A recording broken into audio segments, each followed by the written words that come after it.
Halo, selamat sore Sobat Milenial and Gen Z, bertemu kembali di program POV Times di mana kita akan membahas isu yang sedang ramai diperbincangkan bersama saya Gilang Padutanaya dan pemimpin redaksi IDN Times Mbak Uni Lubis. Selamat sore Mbak Uni. Sore Gilang, sore juga teman-teman Sobat Milenial and Gen Z dan juga Gen Alpha, semuanya kalian yang sedang memonitor POV Times. Mbak Uni, ada hal yang menarik yang kita bahas di POV Times kali ini, yakni mengenai kasus dari mantan Menteri Perdagangan Tom Lembong dan juga Sekjen PDIP Hasto Kristianto, di mana Tom Lembong mendapatkan abolisi dan Hasto Kristianto amnesti yang diberikan langsung dari Presiden Prabowo Subianto. Nah, melihat perjalanan dari kasus ini bagaimana Mbak? Ya. Jadi mungkin sebelum komen supaya explainer ya, abolisi adalah penghapusan proses hukum seseorang yang sedang berjalan atau baru akan berlangsung. Abolisi diberikan kepada terpidana perorangan. Sementara amnesti adalah pengampunan atau penghapusan hukuman yang diberikan kepada kepala negara kepada seseorang atau sekelompok orang yang telah melakukan tindak pidana tertentu ya. Jadi amnesti dapat diberikan tanpa pengajuan permohonan terlebih dahulu. Pada pasal 14 ayat 2 Undang-Undang Dasar 45 disebutkan bahwa yang berhak memberikan amnesti dan abolisi adalah Presiden, namun dengan memperhatikan pertimbangan DPR. Dan karena itu kita melihat bahwa semalam ya atau Kamis malam ya tanggal 31 Juli Wakil Ketua DPR dari Partai Gerindra Ahmad Sufmi Dasko itu mengumumkan yang didampingi oleh pimpinan DPR dan juga Menteri Hukum Pak Agus Supratman mengumumkan bahwa DPR sudah menyetujui pemberian abolisi untuk Tom Lembong dan amnesti untuk Hasto Kristianto. Ya, ini sangat menarik ya. Sebetulnya dari sisi politik dulu ya. Dari sisi politik yang juga disampaikan oleh pihak istana dan disampaikan juga sesudah itu kan Pak Dasko mengunggah di akun Instagramnya itu foto pertemuan dia yang didampingi oleh Pak Prasetyo Hadi, Menteri Sekretaris Negara yang sama-sama politisi Gerindra bertemu atau berkunjung ke rumahnya. Saya udah cek itu pertemuan di rumahnya Ibu Megawati di Bali. Ibu Mega didampingi oleh Ketua DPP yang juga Ketua DPR yaitu Puan Maharani dan juga putranya Pak Prananda ya. Yang selama ini juga dikenal sebagai semacam behind the scene strategi politik dari PDIP meskipun belum masuk secara aktif menjadi anggota dewan atau apapun ya. Tetapi ini adalah dua orang yang terdekat dan kebetulan anak biologis ya dari Ketua Umum Megawati Soekarnoputri. Yang disampaikan itu adalah untuk merajut kebersamaan persatuan bangsa dan negara ya. Dan istana saya rasa echoing ya juga menyampaikan hal yang sama. Nah ini kembali sebetulnya sejalan dengan ketika 18 Juni 2023 pada saat itu masih Capres Pak Prabowo Subianto kepada sejumlah pemimpin redaksi yang diundang ke Hambalang, saya ada di situ juga, mengatakan seandainya saya menjadi presiden nanti maka alangkah idealnya jika 30-35 tokoh-tokoh bangsa ini, ketua umum partai politik, ketua ormas, orang-orang senior lah di negeri ini itu bisa bersatu bersama, tidak bermusuhan, tidak terkotak-kotak, karena bangsa ini menghadapi masalah yang sangat sulit ya. Dan ketika Pak Prabowo menjadi presiden dan sampai hari ini kita sudah memasuki bulan ke-9, memang kelihatan bagaimana misalnya yang bikin sebetulnya orang juga banyak yang kesel. Bagaimana ternyata dia masih sangat sopan ya, mikul dhuwur mendem jero, bahkan mengunjungi berkali-kali dan bertemu, bahkan mengundang mantan Presiden Joko Widodo. Hal yang untuk orang yang sangat kecewa kepada Pak Jokowi itu menjadi gimana sih kok Pak Prabowo ini kok kayaknya masih muji-muji terus gitu ya, hidup Jokowi gitu ya. Termasuk yang terakhir ketika hadir di Kongres PSI tanggal 20 Juli di Solo kan di situ kelihatan sempat makan mie ya, makan mie Pak Jokowi didampingi oleh Wapres Gibran anaknya, lalu Presiden Prabowo didampingi oleh namanya Aris Marsudianto, Kepala Badan Pembangunan pembangunan dan koordinasi pembangunan dan investigasi khusus ya, juga orang dekatnya Presiden Prabowo. Ya itu bikin kesel ya. Tetapi kalau kita lihat bahwa sebelumnya sebetulnya kita sudah mendapatkan informasi ada komunikasi yang cukup lancar dan intensif antara pihak Presiden Prabowo, terutama dari sayap Partai Gerindra. Dalam hal ini penjuru depannya itu adalah Pak Dasko yang biasanya selalu didampingin oleh Pak Muzani dan juga Pak Prasetyo Hadi, dengan pihak Tengku Umar. Dalam hal ini ada, kita menyebut rumah kediamannya Ibu Megawati ya. Dan bahkan tanggal 4 April akhirnya, sebelumnya kita sudah mendengar mereka telepon, mereka bicara video call, termasuk membicarakan kasus yang terkait dengan Hasto. Kita mendapatkan kabar bahwa Presiden Prabowo sempat kaget ketika akhirnya Hasto menjadi tersangka ya. Tapi dia mengatakan pada saat itu bahwa ya itu soalnya kan ranah KPK. Ranah KPK dan kasusnya itu sudah terjadi dan diproses dan sudah terjadi sebelum dia masuk ke dalam pemerintahan sebagai presiden. Karena itu dan tanggal 4 April kalau kamu ingat ya teman-teman, itu 2 hari sesudah Indonesia mendapatkan deklarasi hari pembebasan tarif Trump yang kemudian membuat benar-benar situasi ekonomi Indonesia yang sudah tidak baik-baik saja menjadi makin besar ketidakpastiannya, ketidakpastian yang makin besar, dan itu berpengaruh bahwa kemudian sesudah negosiasi selama 90 hari kemudian turun ke 19, tetapi ini adalah situasi yang membuat Indonesia ini ekonominya ya, kita ada masalah fiskal, kemudian masalah PHK, tarif Trump, dunia, apa segala macam. Jadi memang Indonesia itu kalau dalam perspektifnya Presiden Prabowo itu harus bersatu, nggak bisa ada suara-suara lain yang membuat kegaduhan, dan itu mengganggu semua proses, termasuk bisa mengganggu minat orang untuk investasi. Karena kan ini kan kita adalah sudah borderless world, semua orang bisa orang luar termasuk investor bisa mengakses informasi di media massa di Indonesia, termasuk di media sosial. Kalau ternyata tanggapan atau komentar atau pendapat-pendapat yang muncul, perasaan kebatinan yang muncul itu adalah perasaan yang tidak percaya, merasa bahwa korupsi yang selalu digembar-gemborkan oleh Presiden Prabowo akan dia tangani dengan sangat serius, itu juga belum membaik situasinya.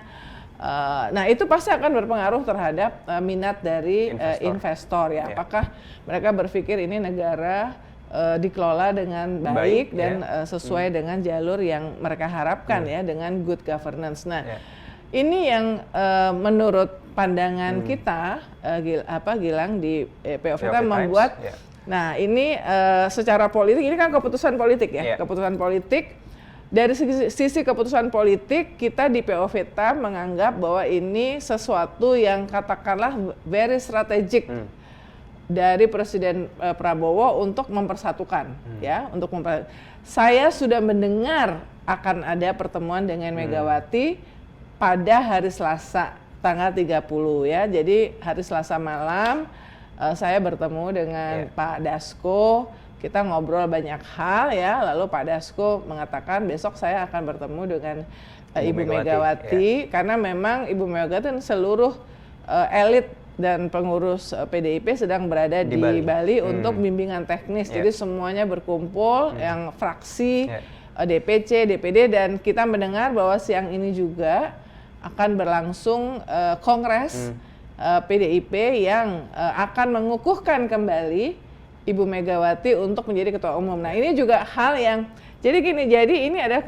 keputusan politik, banyak yang mengatakan, dan dalam konteks ini POV setuju bahwa Presiden Prabowo memilih untuk melakukan intervensi sesuai dengan hak konstitusionalnya sebagai presiden yang diatur dalam Undang-Undang Dasar tadi, bahwa presiden bisa memberikan abolisi, grasi, amnesti kepada siapapun ya, itu adalah haknya dia. Artinya apa? Pak Prabowo menggunakan hak konstitusionalnya sesudah sesudah vonis terhadap Tom Lembong dan juga vonis kepada Hasto ya. Nah, saya melihat bahwa kita juga monitor, kita meliput dari sejak kemarin bahwa respons dari publik terhadap kasus Tom Lembong itu sangat positif. Betul. Karena apa? Karena memang sejak awal banyak pakar hukum juga mempertanyakan, dan termasuk sebetulnya Gerindra. Ya, ada Pak Habibur Rahman yang pimpinan Komisi 3 yang notabene dia adalah backgroundnya adalah hukum, dan kayaknya tuh penjurunya Gerindra untuk hal-hal yang berkaitan dengan hukum dan perundang-undangan, mengatakan jangan terburu-buru untuk menetapkan kasus Tom Lembong ini, karena ya harusnya benar-benar dikaji hati-hati. Selalu muncul apa mens rea-nya. Mens rea itu kan niat jahat ya. Tom Lembong sudah jelas-jelas dari berbagai kesaksian yang muncul di persidangannya itu dia tidak terbukti mengambil keuntungan untuk pribadi, meskipun korupsi itu nggak cuma keuntungan pribadi, tetapi juga yang dianggap memperkaya memperkaya pihak lain. Tapi kan gini, itu juga izin impor itu memang tidak ke BUMN, tapi ke beberapa induk koperasi atau koperasi yang dikelola misalnya oleh polisi, dan padahal polisi kan juga yayasan polisi, yaitu juga bagian dari aparat negara. Jadi sehingga orang mengatakan loh kan nggak dikasih ke swasta apa segala macam. Jadi benar-benar kalau dalam kasus Tom Lembong ini mens rea-nya mana, niat jahatnya mana, sehingga abolisi ini berita abolisi ini diterima dengan positif. Nah, tetapi ada pertanyaan yang berkaitan dengan Hasto tadi. Ini adalah keputusan politik, tapi nggak ada makan siang yang gratis ya, makan malam juga nggak gratis ya, sarapan juga nggak gratis katanya, apalagi dalam politik. Nah, tadi itu dealnya. Kemudian memang Dedi Yefri, salah satu pimpinan PDIP, langsung mengatakan bahwa dalam bimbingan teknis Megawati memerintahkan semua anggota PDIP untuk mendukung sepenuhnya pemerintahan Presiden Prabowo. Nah, ini kan mungkin bagian dari deal proses yang selama ini pembicaraan di belakang layar sudah terjadi dan dikukuhkan ketika Pak Dasko bertemu dengan Bu Mega pada hari kemarin ya, tanggal 31 di Juli di Bali. Dan tentu Pak Dasko dan Pak Prasetya Hadi dalam hal ini adalah mewakili kepentingan dan menjalankan perintah dari Presiden Prabowo Subianto ya. Jadi sekarang ini teman-teman dan Gilang udah nggak ada nih oposisi ya, udah nggak ada. Jadi dari segi politik ini brilliant move dari Presiden Prabowo. Bahkan di era Pak Jokowi masih ada satu partai yang menjadi oposisi yaitu PKS.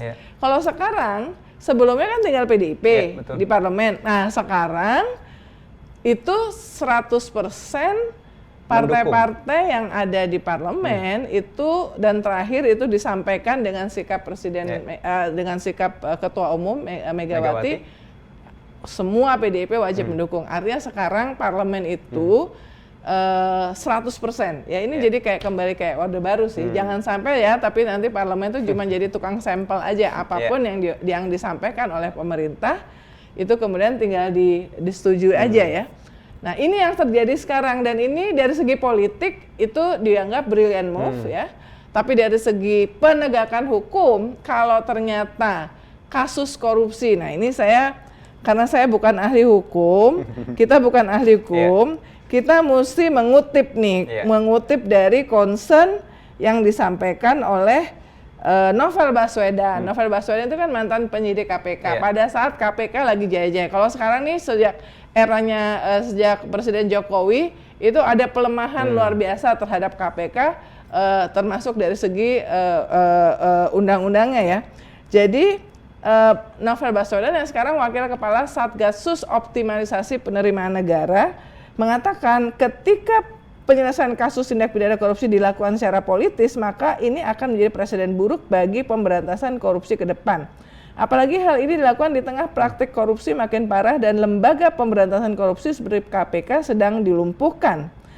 Karena Novel mengatakan dalam kasus Hasto ada beberapa pihak yang terlibat, bahkan sampai ada yang buron. Dengan diberinya amnesti bagi Hasto, hal itu membuat perkara jadi tidak tuntas. Jadi memang jadi gini, kalau kita melihatnya bahwa Tom Lembong, makanya pas banget apa yang disampaikan oleh istrinya Tom Lembong ketika menjemput suaminya di penjara. Ini berterima kasih kepada Tuhan, ya. Jadi nggak berterima kasih kepada siapapun, tapi berterima kasih kepada Tuhan. Jadi memang Tom Lembong ini pasti nggak akan dapat abolisi kalau Presiden Prabowo Subianto tidak punya kepentingan politik untuk merangkul PDIP dan Megawati sehingga memberikan amnesti kepada Hasto. Tetapi kan kalau cuman Hastonya aja dan jelas-jelas kan vonisnya dan sepanjang perjalanan memang Hasto memang nyata terbukti bahwa berkaitan dengan kasus suap dalam penggantian antar waktu yang melibatkan Harun Masiku. Jadi bukti-buktinya oke. Meskipun kemudian tentu saja kalau setiap kali melibatkan politisi, apalagi politisi elit di partai, ya selalu ada ini adalah karena menjadi berseberangan dengan pemerintahan dalam hal ini sebelumnya pemerintahan Presiden Jokowi. Dan sama menyangkut Pak Tom Lembong juga sama kan, ini kan prosesnya udah ditahannya itu dari 29 Oktober. Jadi Pak Tom ini ditahan lebih lama nih ketimbang Hasto ya. Ditahan lebih lama ketimbang Hasto. Dan Hasto ini baru divonis 25 Juli. Ya, jadi beberapa hari yang lalu ya, ada seminggu, ya pokoknya kira-kira segitu ya. Jadi ketika Menteri Hukum mengatakan bahwa sebetulnya ini ada sekitar 1.176 amnesti yang diberikan, biasanya kan memang setiap menjelang 17 Agustus kan pemerintah memberikan amnesti, grasi dan segala macam ya, remisi ya. Tapi ini biasanya agak deket-deket dengan 17 Agustus ini lebih duluan ya. Jadi, tapi udah masuk bulan Agustus. Jadi dari 40 ribuan kasus yang direview ada 1.176 kalau saya lihat di IG-nya Pak Menteri. Dan salah satunya ada Hasto. Tapi masalahnya kan orang bertanya, iyalah Hasto baru seminggu dia tanggal 25 Juli dia dengan vonis 3,5 tahun. Sebenarnya Pak Tom Lembong vonisnya lebih gede, 4,5 tahun. Kemudian ada denda kalau nggak salah 700-an ya, 700-an. Jadi ini bagi Tom ini seperti apa yang disampaikan oleh istrinya, ini adalah berterima kasih kepada Tuhan karena terus terang kita di POFTM juga tidak yakin bahwa Tom akan mendapatkan abolisi yang notabene dua-duanya apakah abolisi atau amnesti kan sama-sama harus dibebaskan ya. Sambil menunggu surat Kepres ya dari Presiden sesudah DPR menyetujui, kemudian diberikan kepada pengadilan yang menangani perkara ini, baru atas dasar itu pengadilan memberikan informasi untuk pembebasan. Sampai kita tapping ini kan Hasto belum tadi diberikan izin untuk berobat ya, tapi kalau Tom Lembong itu bisa. Nah, jadi beda kita melihat bahwa beda bagaimana ngelihat, karena lebih melihat ada dengan PDIP dalam konteks Hasto itu lebih ada quote unquote transaksi politik.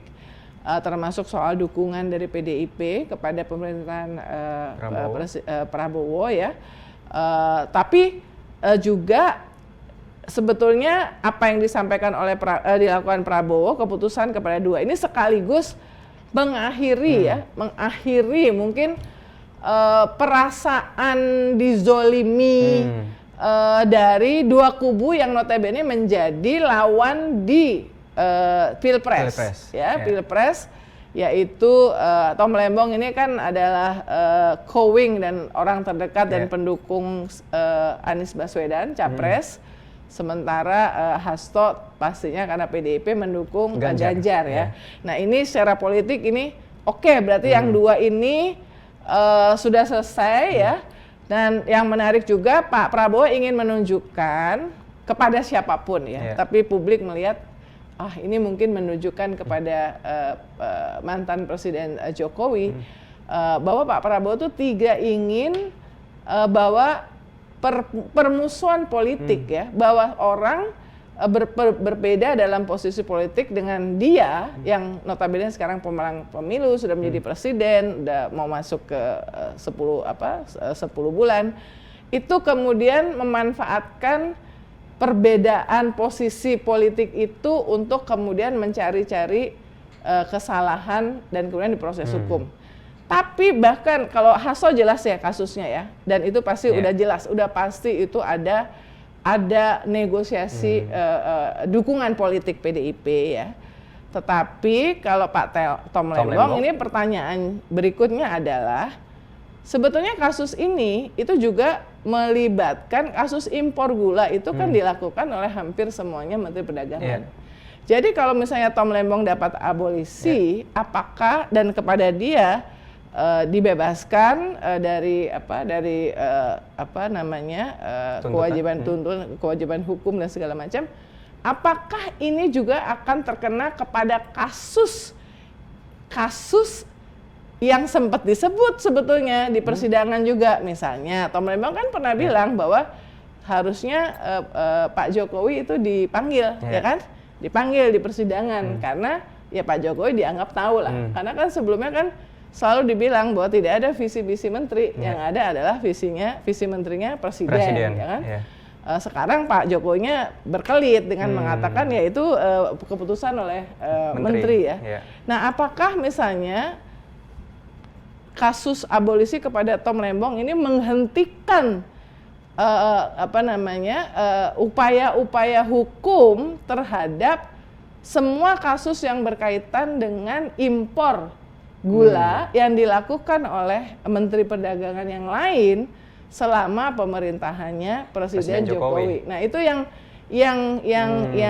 belum jelas ya, karena itu tadi saya rasa itu juga kekhawatiran yang disampaikan oleh sejumlah pihak, meskipun ya itu tadi semua menganggap bahwa ini adalah secara politik ini adalah sebuah keputusan strategis untuk merangkul kubu-kubu lawan politik dan bersama-sama seperti semangatnya Pak Prabowo untuk wah ini kita lagi susah nih, jadi kita sama-sama nih ya, ada segala macam. Nah, tetapi kita juga menarik, ini sebetulnya kan tanda-tandanya kita udah lihat tanggal 21 Juli waktu peluncuran Koperasi Merah Putih di Klaten, kan Pak Prabowo sudah mengatakan bahwa PDIP sama Gerindra itu seperti kakak adik, benar ya, kakak adik. Dia bilang kalau Mbak Puan, kalau Ibu Puan, kalau dada saya dibuka ini adalah marhaen ya, marhaen ini adalah Pak Prabowo menganggap bahwa Bung Karno itu bapaknya Ibu Mega sebagai bapaknya juga, bapak bangsa ya, bapak ideologis ya.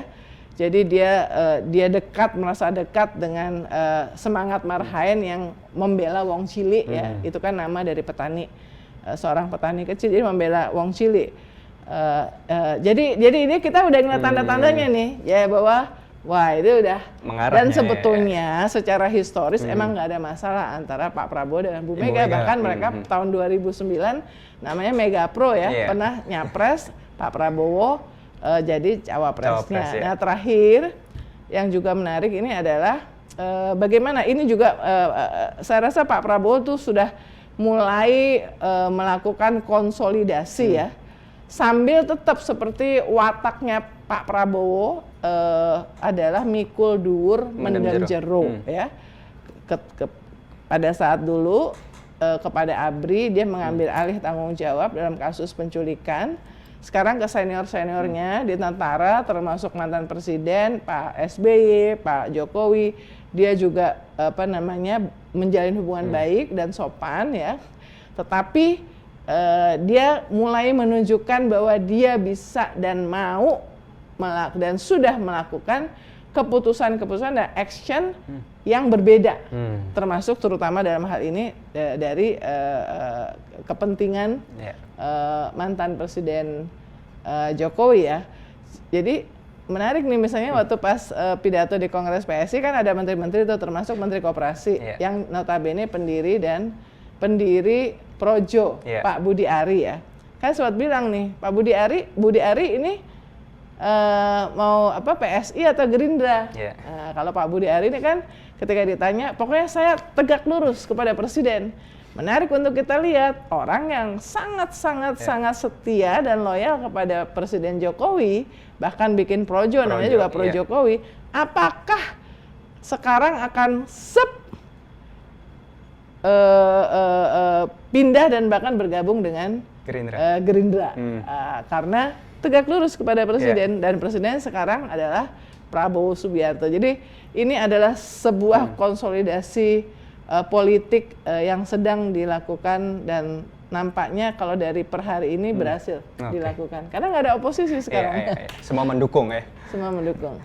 Mbak Uni, terima kasih banyak untuk hari ini. Kita bertemu di episode selanjutnya tentunya dengan informasi yang akan kita kulik di POV Times. Saya Gilang Madutanaya beserta tim yang bertugas dan pemimpin redaksi IDN Times pamit undur diri. Kita bertemu di episode selanjutnya. Sampai jumpa. Salam sehat selalu.